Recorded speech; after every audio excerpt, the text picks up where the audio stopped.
आपल्यासाठी जो त्यांनी डिस्कशन केलेलं आहे regarding to the behaviour base आणि सेफ्टी, त्याच्याबरोबर फायरच्या वेळेस काही गोष्टी आपल्याला अपडेट करायच्या किंवा कशा पद्धतीनं ते आग आपण बुजवू शकतो, या पद्धतीने ज्या त्यांनी गोष्टी सगळ्या एक्सप्लेन केल्या त्या महत्त्वाच्या आहेत. सगळ्यात महत्त्वाचं म्हणजे बिहेवियर हा कॉन्सेप्ट त्यांनी खूप चांगला केलेला आहे की ही गोष्ट घडू शकणार नाही असं करण्यापेक्षा ही गोष्ट घडू शकते, तर त्यासाठी उपाययोजना काय कराव्या हे बिहेवियरमध्ये आलं पाहिजे.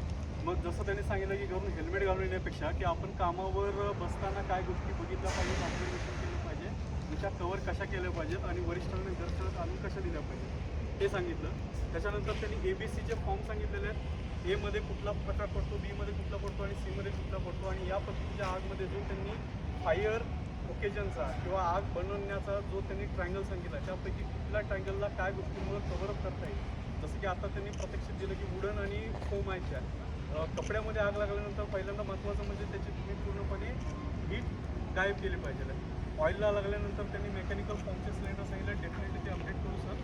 त्याच्यानंतर ABC इलेक्ट्रिकलसाठी काय यूज करायचं, पहिल्यांदा CO2 यूज करायचं, त्याच्यानंतर जर वाढत असेल आग तर त्यासाठी ABC यूज करणं महत्त्वाचं आहे हे त्यांनी सांगितलं. त्याच्याबरोबर प्रिकॉशनलमध्ये त्यांनी सांगितलं होतं की सुरुवातीला आग लागल्यानंतर त्याचे इंटिमेशन सगळ्या सुपरवायझरची आपल्या जबाबदारी आहे की असेंब्ली पॉईंटच्या ठिकाणी आपली मॅनपॉवर डेली जी काय काउंटेबल असेल ती आली पाहिजे.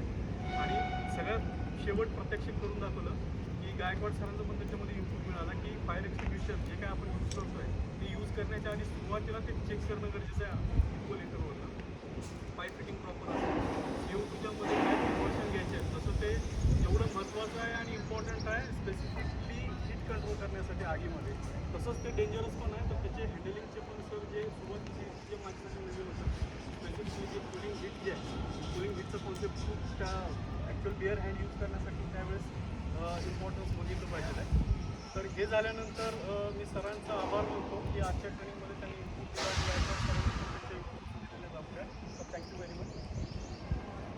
एक जस्ट पॉईंट जस्ट सांगतो सगळ्यांना, आणि सिक्युरिटीशी रिलेटेड